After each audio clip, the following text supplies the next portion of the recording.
Hi, this is Jacqui Phillips. Hi, this is Sifu Romain. Welcome to Reset. On Power 91.1 FM WTYJ. Reset because you deserve it.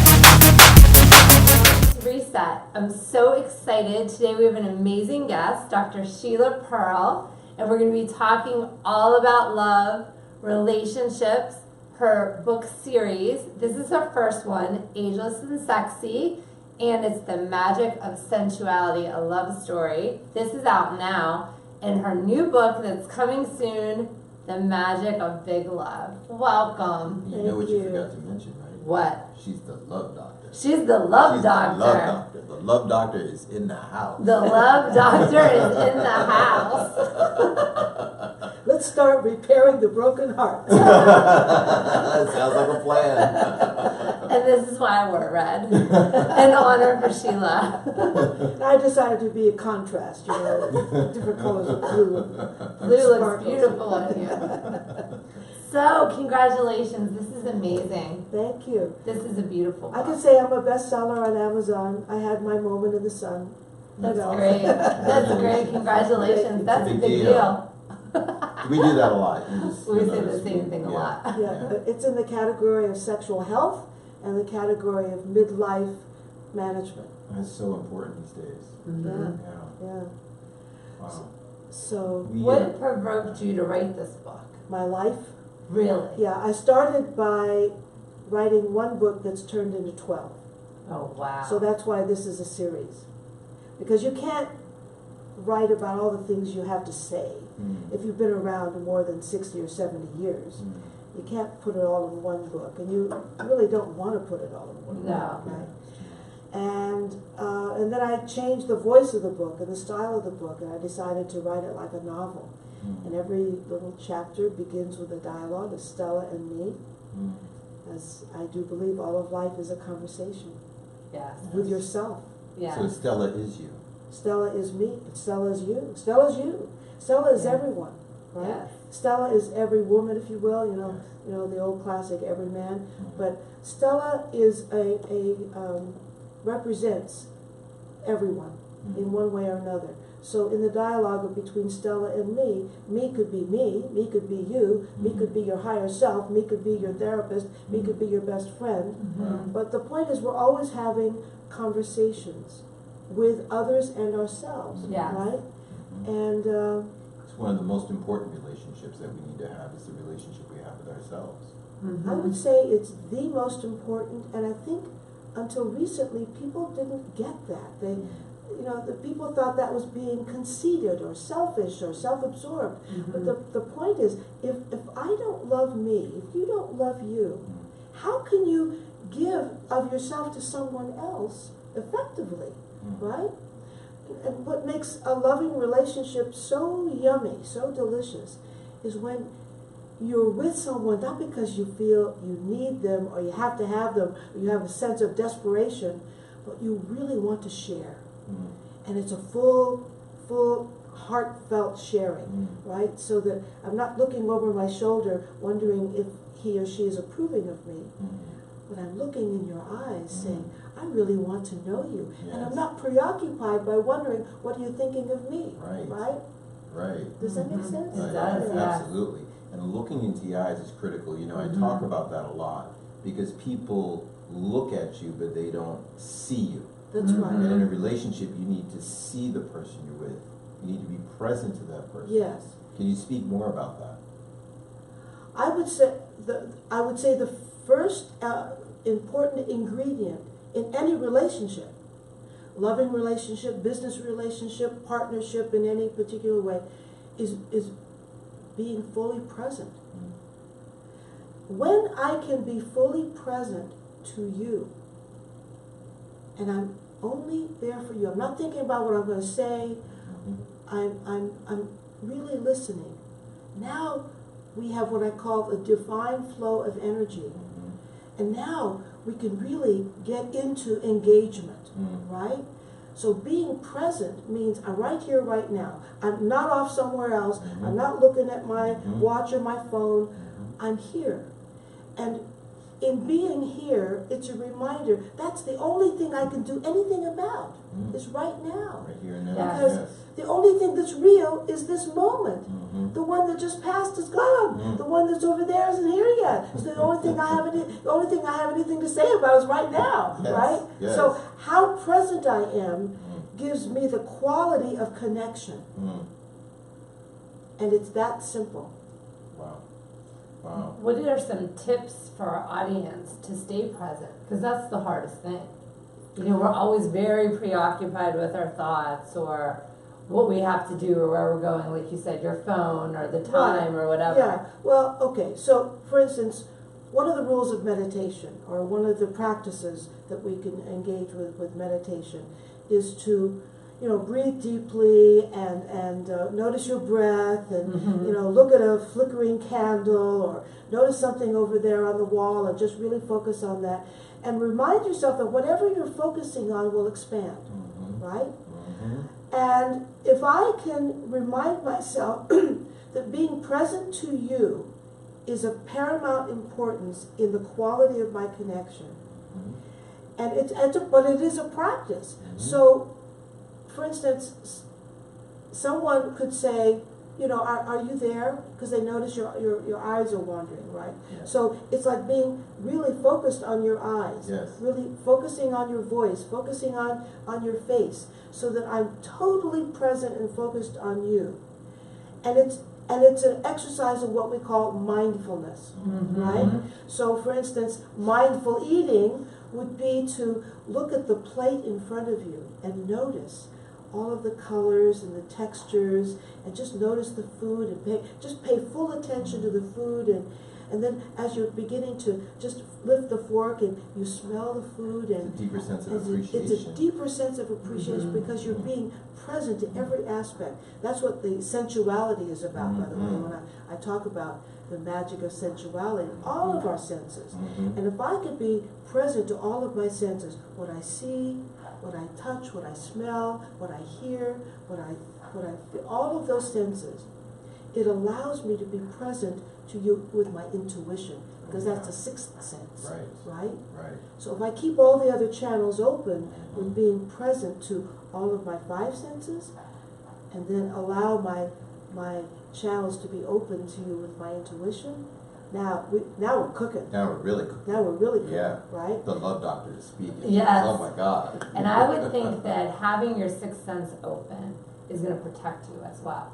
Because say you're on that first date and you're really present and you're noticing things, you're going to see red flags if they're there, or you're going to see the chance to take a chance on this new experience. Exactly. By the way, I don't lie about my age, except on OkCupid. So I shaved 5 years off, but I just turned 75. Congratulations. Okay. Congratulations. And Happy birthday. Thank you so much. Okay. So the exercise and the experience. Hello there. Well, hello. The experience of dating is an exercise in mindfulness, truly, right? And if for some of us who may have been married 30, 40 years, and now we're out there in the dating world, Yes. Yeah. it's like a jungle out there, right? Yes. And so, you know, I treat every person that I meet as an opportunity to get to know more about them and myself.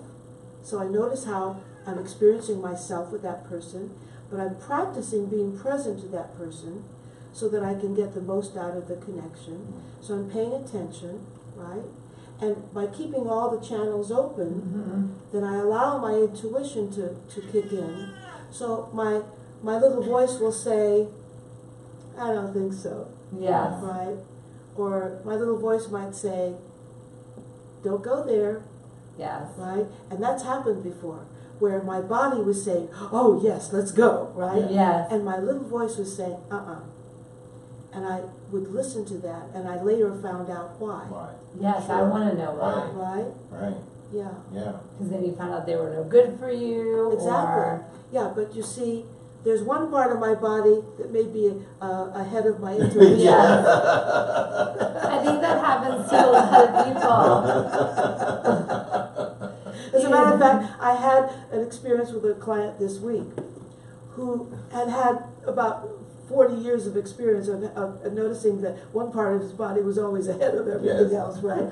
But it seemed to get in the way because, 3 marriages and divorces later, he had come to me to try to figure out, well, what's not working here?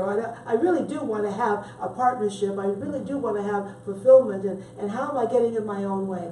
I said, well, I think because everything below the waist is leading the parade, and I want you to allow for your heart to lead the parade and for your intuition to lead the parade. So I said, I want to suggest that the next time you meet someone that really captivates you, I want you to practice abstaining from allowing your crotch to name the agenda for the day or the evening, and to really make it a point to enjoy getting to know this person. And so he did. He met someone that really captivated him. So he practiced what we've been working on. And he came in, after having discovered that this was a wonderful experience, he came bouncing in like a 6-year-old kid. He says, "This is really great. I actually said no. She wanted to jump my bones, and I said no. I said, well, good for you." He said, "So we have another date tonight, and I don't know what's going to happen, but I'm going to follow my heart." I said, "Follow your heart. Really listen." So his little voice said, "Okay, now's the time." And they made delicious love, and it was the right time for both of them. And he was terrified. He was terrified that in the morning he'd wake up and he wouldn't feel that special feeling for her. That's what he wanted to make sure he wasn't going to mess that up. Yeah, sure. So when she went off and he got up and he was thinking about the day, he went back to the pillow and smelled her perfume on the pillow. And he realized he has this warm feeling in his heart. He said, "I can hardly wait to see her again." Wow. And he called me to say, "It's real. I want to see her again. I'm so happy." Wow. So this is a good thing. Mm-hmm. Yeah. So we're off on a good start. Absolutely. You have so much wisdom and so much knowledge. How did you acquire it? Were you always the love doctor, or were you like? No. Talk about reset. Yes. Yes. I think I'm in career number 8. Tell us. I began as a secondary high school teacher, but I had the dream to be an opera singer. So I came to New York City to pursue my career in grand opera. But I discovered I wanted to be a great singer, but I didn't like the life of the opera singer. And I didn't like being around all the big egos. I love singing. Are you going to sing for us a little bit? That's not quite the same. Anyway, so I... Maybe later. Yeah. She's in the middle of her reset story. You know me. Anyway, I took a little left turn from being an opera singer. I met my husband, who was a rabbi, and being an opera singer married to a rabbi wasn't working too well anyway. So I went. Love at first sight? For him it was, for me it wasn't. It took a while. How long did it take you? 2 weeks.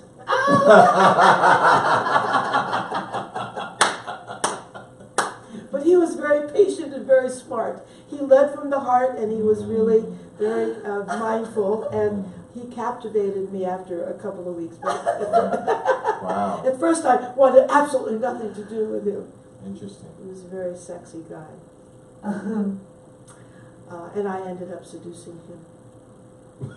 You did. He was very smart.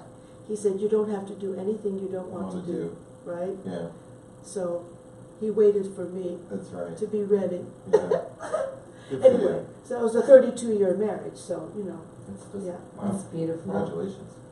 So when I realized that being an opera singer was not going to happen, and having children with my husband, that's another long story, but we originally wanted to have children, and his teenagers came to live with us. So that was not part of the plan, but it happened, and so I needed to kind of retool. I had to Reset. I had to reset. So I went back to graduate school, and I got my master's in clinical social work because I wanted to be a nurturer. When I was 7 years old, my mother asked me, "So honey, what do you want to be when you grow up?" I said, "I want to be just like you. I want to be a mom and a singer." Wow. So if I wasn't going to be a singer, then I wanted to be a mom. So if I wasn't going to be a mom, then I wanted to be a nurturer. So that's why I went back to graduate school. It's beautiful. In graduate school, I discovered I couldn't live without singing. I went into a deep depression. So reset again. I found a way to become a cantor. I kind of learned on the job. My husband, who was a rabbi, and his former cantor trained me, and I got a great job in Franklin Lakes, New Jersey, as a matter of fact. And I had a dream job for 13 years. Oh, wow. I was a spiritual leader. I got paid to sing great music. Wow. I got paid to form choirs and orchestras and teach kids That's awesome. and do all the things I really wanted to do and use my social work skills. Well, people came to my office for counseling. Yeah. And I had a private practice at home. So then reset. I retired from being a cantor, and I opened my doors to being the Love Doctor. Wow. In the meantime, I got training with 2 institutes for coaching, including Neil Donald Walsh's Conversations with God, spiritual coaching training. Oh, I love them. And I've been the Love Doctor for the past 13 years. And so who do you see as the love doctor? You see singles, you see couples? I see both. I see a lot of couples. Very often I'm in my office till late at night with couples. Sometimes my weekends are the busiest time because they can't see me during the week. Yeah. And like today, however, I see individuals who are really wrestling with finding a way to love themselves. Oh, yeah. And the issue of loving oneself is a daunting task, because the question is, how do you do that when you have no context for self-love? When you're coming from a childhood in which you've been abused and dismissed and overlooked and treated as if you're a piece of garbage, how do you find that place of self-love? Well, then I become a mentor and a spiritual teacher, and I actually reparent people. So a lot of people come to me and they'll look at me and they say, "I feel like you're my mom." Wow. It's Well, beautiful. you see, the universe did not allow me to have children in a traditional sort of way. I did have a child long ago who lived 8 months. So I had the experience of giving birth, and a sweet little girl who called me mommy, and she was taken, she had a heart I'm so sorry. disease. I'm so sorry. So I had an opportunity to experience being a mom very briefly. It carved me out. It's often said when your heart breaks, it opens up. So when my heart broke, and it broke open, just like Elizabeth Lesser says. When life knocks you down and breaks your heart, it gives you a chance to open your heart and to grow. And so I grew with that into finding ways to be a nurturer to people, because I needed to use that nurturing part of me, right? And so a lot of people come to me and say, "Will you be my mom?" Reset. I'm moving in a few months out of my apartment into a house with a family because they want me to be their mom and their grandmother. Wow. Really? Really? I don't want to live alone anymore. So I'm resetting, and I'm leaving my condo, and I'm moving into a house with a family where Wow. they have invited me to Wow. be their honorary mother and grandmother. Wow. Well, you know what That's they so say, go where you're beautiful. celebrated, right? So, Yeah. Yeah. Why Yeah. not? Right. Absolutely. Is it near where you live? Yeah, Oh, good. yeah, So it'll be just, yeah. We haven't found the house yet. This is a new plan, as of 2 weeks ago. Wow. it's It's a beautiful. whole new thing. Yeah, yeah. So, you know, we're all resetting our lives in many different ways, right?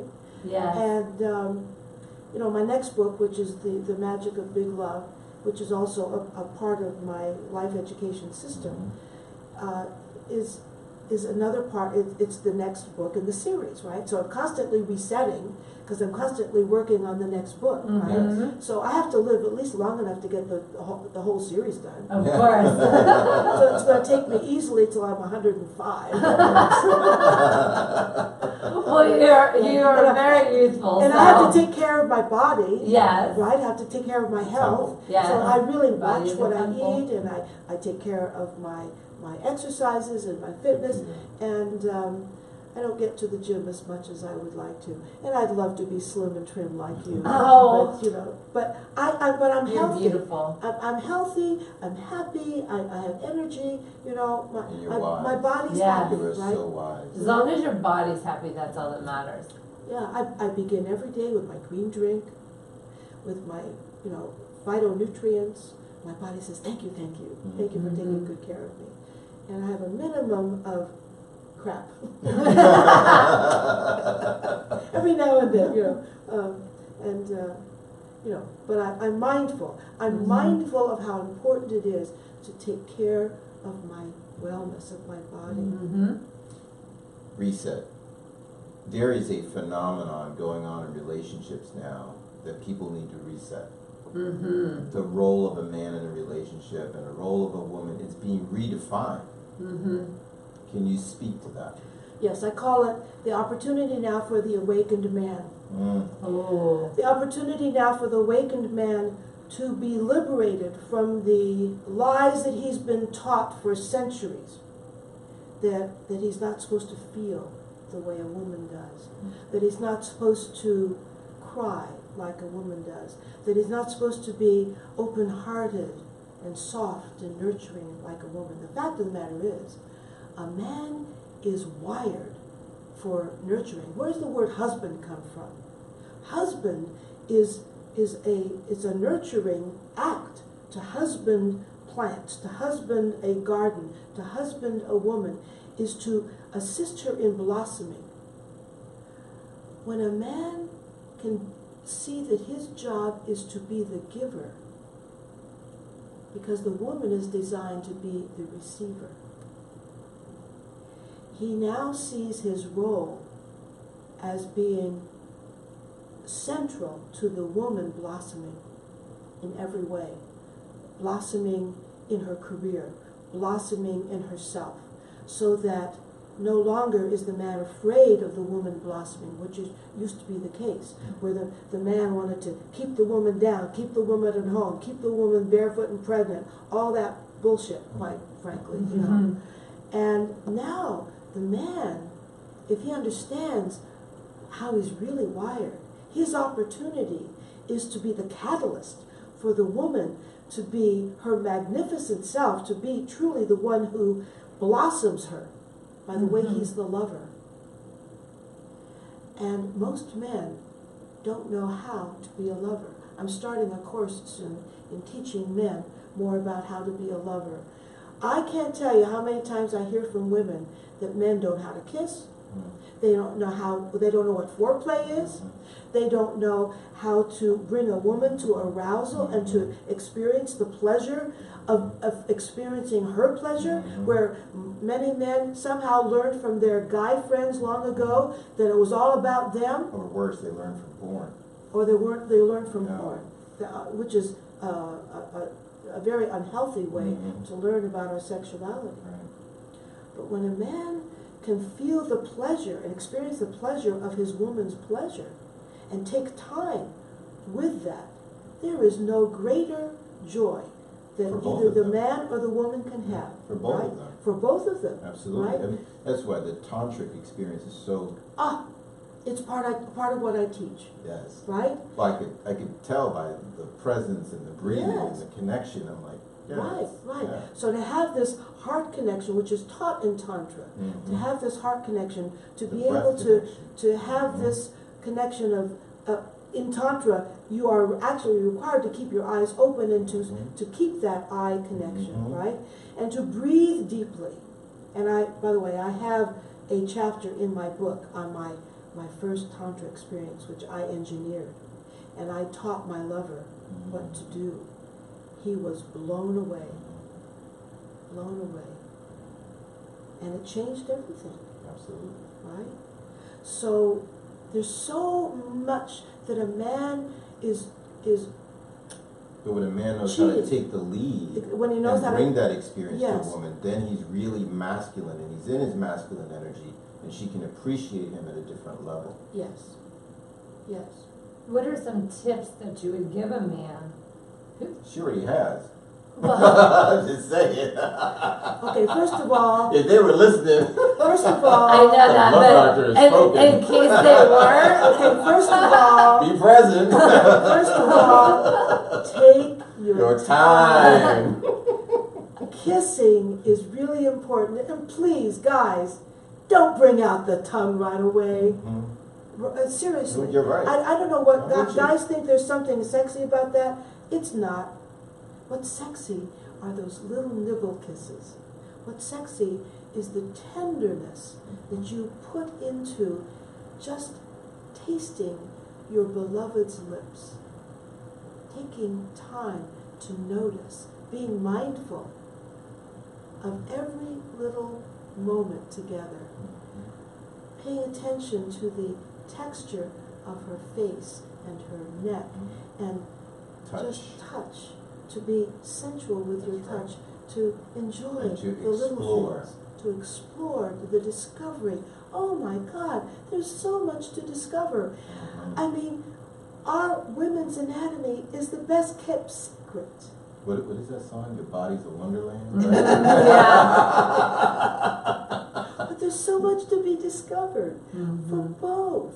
Take your time. That's the beauty of Tantra, by the way. Yes. And in Tantra, the focus is not on the climax or the orgasm.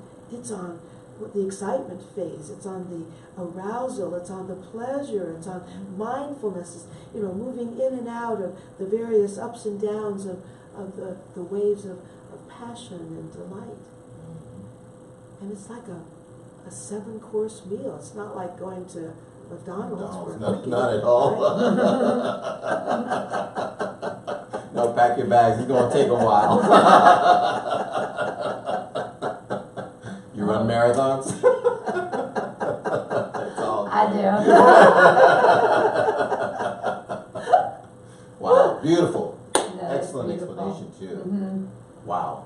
You know, just so many things, you know, as a relationship coach. Communication. You know, I work with husbands and wives, and sometimes they miss each other. Talk about communication and the value of communication in a relationship. Because tantric, all this stuff that we're talking about comes down to how we're communicating. We're just communicating in different ways. I think people have two different communications sometimes. They're having two different completely conversations, and they're not understanding why. Not taking the time. Yeah. Well, there are many challenges in communication because I often talk about the different love languages, right? Oh, I love that. And when we understand that we do speak different languages in many ways, we do relate and connect in different ways depending on, you know, what really moves us and motivates us, right? Some people like to hear the words, some people need the touch, some people need to have the acts of service and the various aspects of love languages. So, and then we get back down to the essence of being present with listening. So if I can be present with listening, and really listening, as I said before, not with being preoccupied by what am I going to say in reaction to what you're saying, how am I going to defend myself, but rather to be willing to lean into the conversation and really listen. If my partner is complaining about something or says, you know, this really bothers me, or I'm really upset about that, rather than my saying, well, you shouldn't be so upset, or why are you so angry, you know, which is a typical kind of reaction, right? I'm sorry you're upset, tell me more. To be willing to hear what the other person says, because what really creates open communication is what? Being willing to be vulnerable. Vulnerable. Because We talk about that a lot. vulnerable, I got the big V, right? Vulnerability is the key to intimacy. Mm-hmm. And the moment we think that we're going to protect ourselves from being hurt by putting up the walls and the barriers and having the slings and the arrows, It's a wrap. we're working at cross purposes with ourselves. Mm-hmm. I mean, what are we going to lose by being willing to be vulnerable? Really? We're afraid of being disappointed. Well, that's a risk I may take. Mm-hmm. But if you don't take the risk of being disappointed, you're not going to have the pleasure of being connected, I love that. right? Say it Yes, again. say Just it say again. again That's for a our great audience. If quote. we're not willing to risk being disappointed, we're not going to have the possibility of having the closeness and the connection, right? Yes. Yes. Yeah. Wow. Because that's what we want. We want intimacy. We want connection. And so many people, I'm going to say this, so many people think sex is intimacy. No, it's not. No, it's Sometimes not. it's the anti-intimacy maneuver, right? Very often people use sex as a way of creating distance. They use it to As a weapon. right? So sex is like money. You can use it in many different ways. It's just currency, and it's energy. But intimacy, real intimacy, is into me see. Being willing for me to see into me, my wanting to see into you, for me to be willing to have you see me, I have to be willing to be vulnerable for you to see me. Yeah, I have to like myself a lot if I'm willing to have you see me. And it means I like myself with all of my imperfections. Mm-hmm. Perfectly Meaning, imperfect. Perfectly. I'm perfectly imperfect. If I have the illusion that I can only be loved if and when I'm perfect, there's never going to be that day. No. Because there's no such thing. No. So I got lots of perfect imperfections. I got lots of nooks and crannies that, are weird, right? But I want to share that with you because it's important that you love that part of me. That's more important, I think, a lot It's of more times. important that you Yeah. love that part of me. Yeah. I want you to love the weird part. Yeah. It's easy to love the yummy part, Mm. but I want you to love the weird part. Mm. Because the Right. weird part can be the intoxicating part. Mm-hmm. And that's True. actually true, Yeah. That's very true. right? Yeah.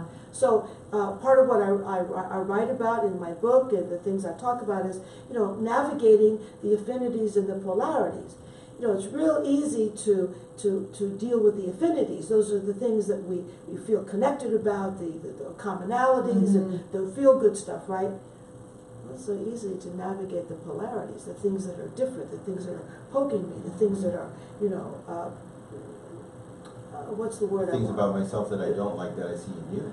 That's right. And those are the triggers, Yeah, right? mirror. Those are the triggers. The Yeah. mirror. The mirrors. That's right. We are mirrors for each other. We are. Yes. And so if I love who I am with all my perfect imperfections, I'm going to more likely love you for who you are too. Yes. Because you are me and I am you. So if I love me with all my nicks and crannies, I'm going to find you fascinating because I love that, right? I'm not going to be busy judging that Right. because I'm not inadvertently judging myself. And I accept you. You accept Mhm. me. Because you Accept accept each other. yourself. Yeah. Now, what is your advice on people that have been hurt so many times and they have this spiritual weight on them? It's like, this one hurt me, this one hurt me, this one hurt me. It's hard to open when that's happened. Okay, so the first portal, my four portals to big love. Mm-hmm. The first portal is what I call wonderment. And wonderment is to recognize that we are in a state of oneness with Source as we come into our bodies and our lives. That everything that is going on in our lives has a bigger picture. And that who you are in your life is perfectly imperfect all the time. And that we're part of something bigger. So there's a oneness to life. Mm-hmm. And so I like to say life's always happening for us, not to us. Yes. Right? I agree. It's always happening for us, not to us, and that the universe has my back. So if I come from that perspective of oneness and wonderment, wondering what's next in my life, wondering what this was about, not so much that, this happened for a reason, but this happened, so what reason am I going to give it? What is it there to teach me? What's it there to teach me? How is this going to open me up? Because I always have a choice in either opening up or shutting down. That's always my choice. Yes. And so my choice is either to go towards love, which is expansion, or fear, which is contraction, right? So the whole idea of oneness and wonderment is that first portal. So if I can buy and agree to the idea that I'm perfectly imperfect and that everything in my life is happening for me, including all those people that hurt me, all those people that just dump shit all over me, right? Well, what was the benefit of that? How could I make that a blessing? That person and that person and that person, I finally figured out, they treated me the way they did, not because of me. They defined themselves. They defined themselves, not me. It's not about. So when my father turned his back on me, it took me a long time to figure out and to accept that his treatment of me had nothing to do with me. So that he defined himself. So that when he was on his deathbed at 44, and I was 23, and I went to his deathbed and he said, "Please forgive me." I said, "Sure, Daddy, I forgive you." But inside I said, no. It took a long time. It took a long time for me to really forgive that kind of dismissal and abandonment, whatever. To the point where I finally realized my father's treatment of my brother and me obviously had nothing to do with us because he didn't even know us. He defined his own incapacity. He defined his own wrestling with his own demons, whatever that was about. Likewise, when we have experiences in our lives where friends and partners and lovers and spouses have hurt us and disappointed us and abused us, they've defined themselves, not us. And if we can rise up out of that, just like the phoenix from the ashes, and discover our own magnificence in the midst of that, have discovered that we can come out of that with courage and resilience, I can say to that person who treated me like shit, "Thank you. I bless you." Neil Donald Walsh has a story about the little soul of the sun. The little soul of the sun comes to earth to learn forgiveness. And one of the older souls comes to earth and has a contract with the little soul and says, "Okay, I'm coming to help you because you're going to have someone to forgive. So I want you to remember who I really am when I do something that you have to forgive." Right? So it's kind of oversimplification. It's a sweet story. It takes a little bit longer. No, but it's That's kind of awesome. heartbreaking. Yeah. But it's a reminder Yeah. that the people who come into our lives, who are the source of pain and angst and adversity, whatever that is, perhaps they've come as a form of angel we don't recognize, to help us learn something about ourselves, whether it's learning how to forgive, learning how to be courageous, learning how to leave a situation that I thought I couldn't leave because I believed that I couldn't stand on my own, that I had to stay with an intolerable situation because I was afraid I couldn't make a living. But my mother, for instance, left an intolerable situation. And she discovered she could work at Penny's or Sears for, a few dollars. But she was able to do it. Right. This made me just think that maybe a really, I'm simplifying of course, but a great way of healing would be to label that person instead of like my lousy ex-husband or my cheating boyfriend. It could be, forgiveness. Like that person is labeled forgiveness. That person is labeled courage. So you bless the person with the lesson you learn from them and you label them like that. Right. That probably would Exactly. speed up your healing a Well, lot. Absolutely. You know that saying, "No man is my enemy, no man is my friend, every man is my teacher." And I'm every man's Yes. teacher. Exactly. Beautiful. And that's true. Now that doesn't mean you have to live with the abuser. No. But if you can understand that the abuser came into your life to assist you in learning something about yourself. Sometimes it was just to find the courage to walk away, Yes. right? Yes. Which is a big deal. It's a very big Very big deal deal. and very people. important. Very Very important. To learn to say no. Let's talk Learn about to say that. no. Yeah. Oh my gosh. You know, in our journey, it's easy sometimes to say yes to everything. Well, if you say yes to everything, then nothing has dimension, right? Mm-hmm. And so one of the greatest challenges for all of us is to learn to say no. Say no to the abuser. Say no to having sex too early in a relationship. Say no to eating things that you know are going to hurt your body, that kind of thing.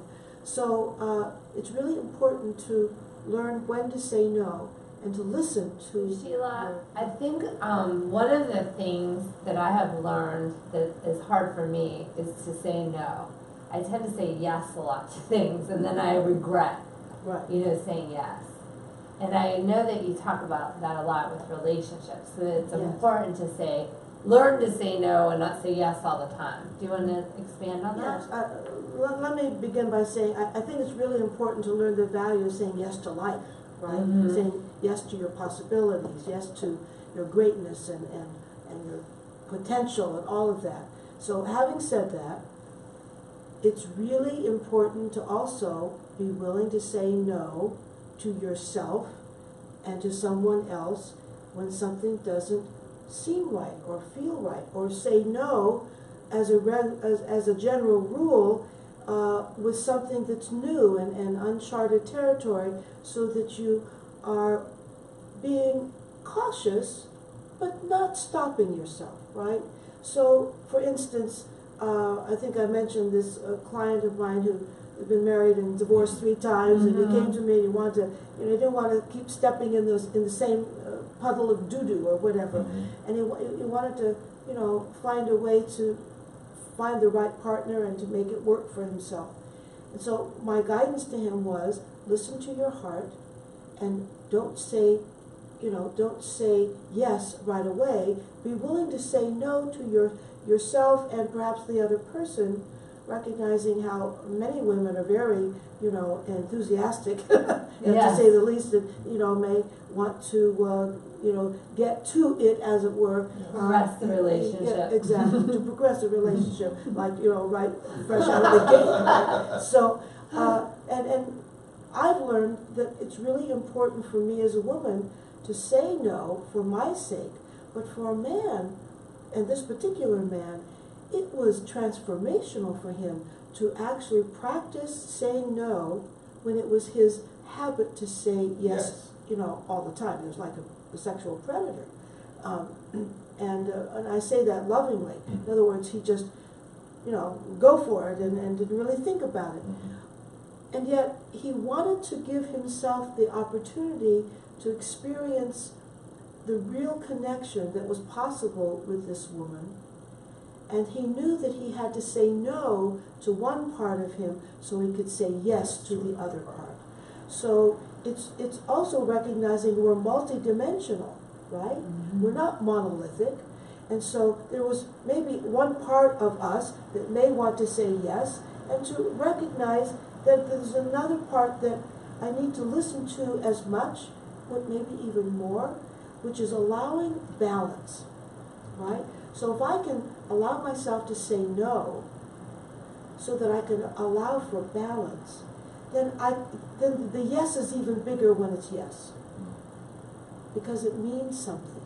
If I say yes to everything, there's no dimension. It doesn't mean anything, right?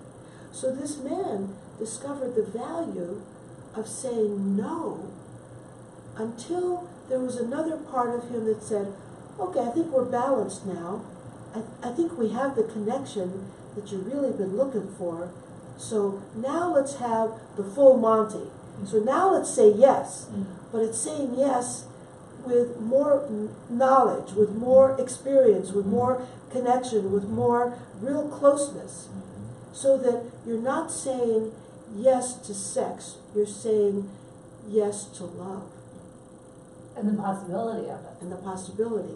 So by saying no in the first place, you're saying yes to the possibility. You're opening the space for that by saying no at this point in time, so that you can say yes to something that's bigger. Yeah. It's beautiful. In my workshops, I talk a lot about the fairy tale that people bring to relationships and how the fairy tale impacts their reality of what's really happening. Can you speak to that? Do you address that at all? Well, tell me what you mean by fairy tale. I mean, we all have an idea of the fairy tale. So give me a picture of the fairy tale. The Prince Charming, the White Knight, coming to your rescue, that thing, that we kind of grow up with this thing, we hear it, we see it, we then think we're going to experience something like that and live happily ever after, so to speak. The fairy tale comes from something we believed was true in a fantasy sort of thing. Or the fairy tale might come from something we might have experienced in one way or another earlier in our lives, so we want to repeat it, right? That's the danger. The danger is in believing or having a specific idea about something, and this goes to what my first rule of effective engagement is: expect zero. If I expect zero and allow for all possibilities, then I'm not going to be caught in a trap of the fairy tale. Because the fairy tale has a specific scenario and a specific expectation. But if I can say, I don't know what the possibilities are, but I know I have infinite possibilities, but I'm not going to lock myself in with telling myself a specific story here, all of which is, somebody else's story, something I read in a book, or maybe something I experienced previously in my life, but that was unique to them. And that story over there is unique to somebody else. And Cinderella and Prince Charming, that's another story, which isn't real for me. It may be real for somebody else. But I want to create my own story. So I'm going to expect zero, and I'm going to allow for all possibilities. That means that I might actually experience what I thought the fairy tale might be, but it might not be that script, right? The fairy tale has to do with a preconceived idea, which goes into writing a script in advance. And I want to say, write your script as you're going. That's where being present is about, right? So that I pay attention to the quality of my connection, but I'm not making up a story about where it's going to go. The fifth rule that I have in my 5 rules to effective connection and intimacy is, the fifth one is drop the roadmap. No, ditch the roadmap. Ditch the roadmap. In other words, in loving, intimate relationships that you're still formulating, you don't want to get locked into being having a specific roadmap that you're going to go on before you're even, on the way. Let the journey go where it naturally wants to go, and that's where I would take you in terms of the fantasy and the fairy tale, right? Because the fairy tale has a particular roadmap. A roadmap has a particular scenario. Why don't you be willing to live with uncertainty and magic and be fascinated with the possibilities without having yourself locked into this script over here, right? Because what if you don't go according to that script? Now you're going to be disappointed. If you don't have a script, if you have zero expectation, you're constantly surprised, right? Like this guy who's now discovered this woman, he's just excited about discovering everything. He doesn't have a script. Right. He's just saying, I'm looking forward to whatever's next, which is a beautiful thing. Beautiful thing, yeah. You can stay in that place of that childlike state of wonder, that wonderment, right? Yeah. It's beautiful. So what would be 3 tips for somebody who's going through something in a relationship and they need to reset the relationship? Depends on what kind of relationship and how long this relationship has been moving forward, okay? Let's understand that every long-term relationship goes through certain stages. We have the euphoric stage. It could be 6 months, it could be 2 years, right? And that's driven by hormones and imagination and the newness of everything, and you haven't really, you know, discovered some of the, what I call the polarities inside of the relationship yet, because you're in this state of wonderment and euphoria. And it's a beautiful thing. I call that the first cause, or the ignition of the relationship. That's what gives it the oomph, gets the spark. That's what gets it going. You get going with gas there. And so then you have another stage, which is called, you know, the stage of discovering our differences. And you might be disillusioned, and you might be caught off guard, and you might have to discover that you need to make some adjustments, and so that's the stage where you're going to do some work, and you're jostling and you're dancing, and that could be 2 years, that could be 7 years, it could be, you know, it's a process, right? When you are willing to do that, then you get to the other side, which is like giving birth to the we. The real giving birth to the we is what I call discovering that you are complementing each other. You are complementary. That you're discovering your own way and your own role in this relationship. And this is when it becomes really satisfying, because you've worked through your differences. Now you're honoring the differences. Now you're saying, I don't expect you to change to make me happy. I'm happy who you are, and now I want to celebrate it. And you're not expecting me to change for you to be happy. You're celebrating who I am. Sometimes it takes a while. You know, as I say, it could be 2 years, it could be 7 years, it could be 6 months, it could be whatever. There are no rules, but there's stages, right? When we get to that wonderful stage of, you know, complimentary honoring, now you're really cooking. Now you're able to appreciate the uniqueness that you've co-created by creating this extra entity called the we. So it's a beautiful thing. And it's another form of oneness, but it's evolved, and it's evolving, right? So the three tips would be to acknowledge that you're going to have these stages, and to bless them, because each one has its gifts.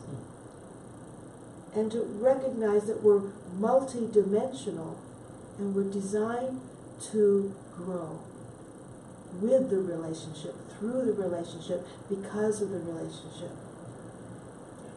Now, but I really want to talk about your book, but I have one more question before we do. So, a lot of people find themselves a little later in life resetting, and now maybe they've been married a long time, or they're widowed, or a serious breakup, whatever it is, and now you're back out there. It's scary territory. Yes, it is. Yes, it is. You know, there's these dating apps now that weren't available then, and you know, what is your advice to that? I mean, that's murky water for a lot of people, and some people get to the point where I'm better off alone than with someone, but that's a sad way to be. Yeah. You know? One of my great pleasures in the work I have been doing for over 30 years is officiating at weddings. It's part of what I do. And many of the weddings I officiate at are couples who met online. Wow. They could be in their 20s, they could be in their 80s. I'm 75. I'm still online. I'm on 3 different sites right now. I've learned to navigate them. I've learned how to sort through the wheat from the chaff, as it were. I've learned to see, you know, very quickly who the phonies are. I smell it. I sense it. I have a sense of humor about it. I lighten up. It's an adventure, for God's sake. You know, I'm learning about me, I'm learning about life, I'm learning about, you know, all these people out there. And I very quickly have learned to ascertain which ones are worth more time than not. And I just, you know, cut through, right? So right now I'm seeing 3 different people at 3 different stages of the dating process. By the way, I think circular dating is a really good thing, to be dating initially a few people simultaneously, so you can experience yourself with each one not at, you know, a great distance of Right. time, but kind of within the same period of time, so you can really, Contrast. you can see the contrast, right? Because you understand, I can experience myself with this person in a different way than I experience myself with that person. And I'm still me, but that person, because everyone's a mirror, this one is giving me something that I am enjoying much more than what I'm enjoying. With this one over here, I'm feeling very lonely. With this one over here, I'm feeling very included. Well, that's information. It's really important, right? Doesn't make anyone bad, doesn't make anyone great. It just makes us all different, and the combinations are different, and the nature of the connection is different, right? So the quality of connection is what I'm always looking for. And sometimes people are slow cookers, so it takes a while to warm up to that connection, so I give it time. And so, you know, some people will say, well, there's not a click after 1 or 2 days, so, you know, let's go on to the next one. I wouldn't subscribe to that. I would, you know, one of my best friends was looking and dedicated to finding a partner. She dated over 47 men. Oh my goodness. And she lived with 3 of them. And she finally met the one. I officiated their wedding. She finally met the one that she married, but at first she wasn't interested. And I said, give it time. I looked at his profile. He seemed like a quality guy. I said, he looks like a slow cooker. Give it time. Slow cooker. Yeah. Give it 3 or 4 or 5 dates, right? See how it goes, right? Be patient. Get to know him. Let him get to know you. He's not your ex-husband. Don't expect him to have the same sense of humor. Quit comparing him with all the other people. Because it was different, right? Yes. Sure enough, she took her time. He was a slow cooker. He's an introvert. She's an extrovert. Took a while. He grew on her. And they've been married now 10 years. Wow. How long did she live with the 3 people? A few months. Oh, okay. Sometimes it takes living with someone before you know, is this going to work? Yeah. Sure, you don't know somebody till you live with them. You need to wake up with him every day and kind of get the rhythm, and you know. So she was courageous. She's very She courageous. was determined. Fearless. She was courageous, and she came out with a real winner. But she That's went through beautiful. 47 different men. Holy mackerel. Brings a Yeah. whole new definition to it, that you gotta kiss a frog. That's kissing a Let's lot of get frogs. kissing a lot of frogs. I've lost count for me. I've dated more than 100 Since Really? you're, Since you're a widow. since I'm widowed. Yeah. Wow. Yeah. Oh, before I was Do you married, believe in soulmates? Do you feel like your husband was your soulmate, and that's why it's so hard to find? I believe in soulmates, but I also believe there are several different kinds of soulmates, and I believe that in our life we have many soulmates. I do believe that some of the people who come into our lives that trigger us and challenge us are probably our most important soulmates. It may not mean that we live with them, but they've come into our lives to help us grow. And that was a sweet lover that I had for almost a decade, a former soulmate. He came into my life, I came into his, we assisted each other in our growth. My husband was my soulmate, but not the only one, but a very important soulmate. Because our life together was on every level. It was emotional, it was spiritual, it was physical, it was intellectual, it was everything. And he came into my life like he was downloaded from the universe. The chances of my meeting him were 1 in millions. Wow. And there he was. That's so And beautiful. he saw me from across a crowded room, literally, and he said to my roommate, he didn't know who I was or anything, he said to my roommate when he saw me, you see that woman over there? I'm going to marry her someday. And she said, you're crazy. That's my roommate. She's coming to meet us. He said, oh, well, that'll make it easier.